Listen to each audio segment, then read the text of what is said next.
Il y a deux catégories de personnes sur la terre. La première menant sa vie en dehors de la présence de Dieu et la seconde menant sa vie dans la présence de Dieu. D'où vient la différence? La différence ne tient qu'à un seul mot, le salut. Le salut est un appel que Dieu lance à toute l'humanité et toute personne qui y répond favorablement passe automatiquement de la première à la seconde catégorie. Je suis Simon Oko. Le salut est justement l'objet de notre entretien.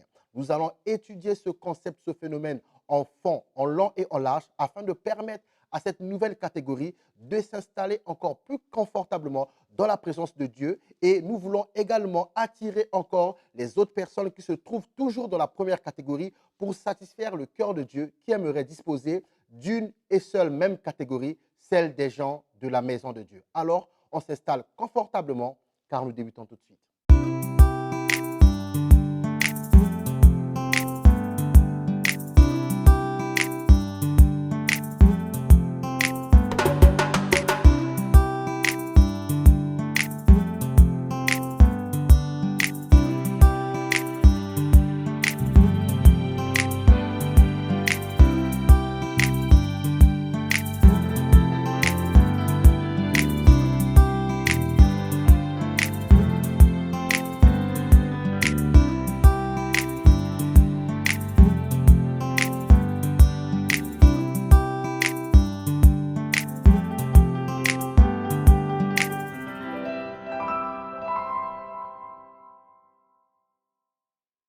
Parole du Seigneur, et que la repentance et le pardon des péchés seraient prêchés en son nom à toutes les nations, à commencer par Jérusalem. Waouh, quelle parole bénissante! Que signifie cette parole? Cette parole est une parole qui envoie des personnes en mission pour faire la volonté de Dieu. Et cette mission consiste à propager la parole, à prêcher la parole, à prêcher un thème spécial. Quel est ce thème? La repentance. Et oui, dans cette nouvelle tranche de salut, nous allons parler de la repentance et nous allons dire aux enfants de Dieu, repentez-vous, ou sinon, repentons-nous. Qu'est-ce que cela veut dire clairement? Que contient cette parole que je vais lire? Et que la repentance et le pardon des péchés seraient prêchés en son nom à toutes les nations, à commencer par Jérusalem. On va essayer de décortiquer cette parole. On va essayer de tirer 3 points importants. Premier point, nous n'avons pas le choix que de nous repentir. Des fois, quand on écoute l'évangile, on a l'impression qu'on a le choix. Non, nous n'avons pas le choix que de nous repentir. Sinon, nous ne pourrons pas aller au ciel. Parole du Seigneur. C'est le commandement de Dieu que tous les hommes se repentent et se détournent de leurs péchés. Partout, Dieu, sans tenir compte des temps d'ignorance, annonce maintenant à tous les hommes, en tout lieu, qu'ils aient à se repentir. Bien-aimés, nous n'avons pas le choix. Des fois, on pense qu'on a le temps. Des fois, on pense qu'on peut faire un choix. Non, non, non. Nous n'avons pas le choix. Si les hommes ont été envoyés pour prêcher la repentance, c'est parce que nous n'avons pas le choix. Sinon, c'est le choix de se repentir. Deuxièmement, qu'est-ce que cette parole veut encore nous dire? Parole du Seigneur. Judas jeta les pièces d'argent dans le temple, se retira et alla se pendre. Pourquoi des hommes ont été envoyés prêcher la repentance? Parce que à travers le message de la repentance, Dieu attend de nous que nous puissions nous repentir complètement, ce qui n'a pas été le cas de Judas. Judas ne s'était pas détourné complètement de ses péchés. Qu'est-ce qui me fait dire ça? On connaît tous l'histoire. Il a vendu le Seigneur. Après, il a eu des remords. On pourrait penser qu'il s'est repenti, mais il ne s'est pas totalement repenti. Pourquoi? Il est allé voir les gens auprès de qui il avait vendu le Seigneur. Il a rendu les pièces d'argent. Ces personnes ont refusé. Ces personnes ont dit c'est son problème. Il n'a qu'à garder les pièces d'argent. Judas a pris les pièces d'argent et il l'a jeté par terre. Et c'est le dernier acte que Judas a fait qui nous montre, qui nous prouve qu'il ne s'est pas repenti totalement. Après avoir jeté l'argent à terre, Judas est allé se pendre plutôt que d'aller revoir le maître et de demander pardon pour son acte. Si les hommes ont été envoyés par Dieu pour prêcher la repentance,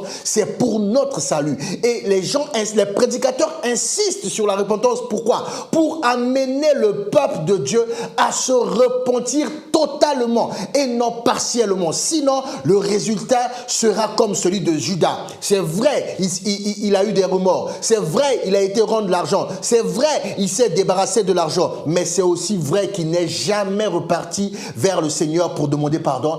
Il a préféré se repentir. Que cela ne soit pas ton partage. Je lis encore cette fabuleuse parole qui nous a introduit dans cette session. Et que la repentance et le pardon des péchés seraient prêchés en son nom à toutes les nations, à commencer par Jérusalem. Pourquoi la repentance doit être prêchée? Parce que, en fait, pour nous permettre de nous détourner de la méchanceté des pensées de notre cœur. Car nous avons un cœur méchant, rempli de pensées méchantes. Et le Seigneur a besoin que nous puissions nous détourner de cela. Parole du Seigneur. Repens-toi donc de ta méchanceté et prie le Seigneur pour que la pensée de ton cœur te soit pardonné s'il est possible. Bien-aimé, le cœur de l'homme médite la méchanceté. Le cœur de l'homme est rempli de méchanceté. Le cœur de l'homme est même le quartier général de la méchanceté. Et Dieu, pour changer cela, Dieu, pour détruire ce quartier général, a envoyé des hommes avec un mandat, celui de prêcher la repentance. Bien-aimé, ce n'est qu'en empruntant la repentance, ce n'est qu'en embrassant la repentance qu'une personne peut jouir totalement de son salut. Et je viens encore aujourd'hui avec ce message pour te dire, repens-toi afin que le Seigneur puisse chasser la méchanceté de ton cœur. Repens-toi afin que tes pensées ne soient plus des pensées méchantes, mais des pensées d'amour. Bien-aimé, la repentance est pour nous. La repentance a commencé à Jérusalem. La repentance doit aller partout. La repentance doit gagner tous les cœurs. Si tu me suis, après ce message, prends un temps de te repentir, Prends un temps, analyse, réalise que tu n'as pas le choix. Fais le choix de te repentir et repens-toi totalement, complètement. Ne va pas seulement annuler ton acte comme Judas, mais va aussi vers le Seigneur demander pardon. Et expose ton cœur à Dieu afin que la méchanceté y soit ôtée. Après, tu vivras une vie meilleure. Salut.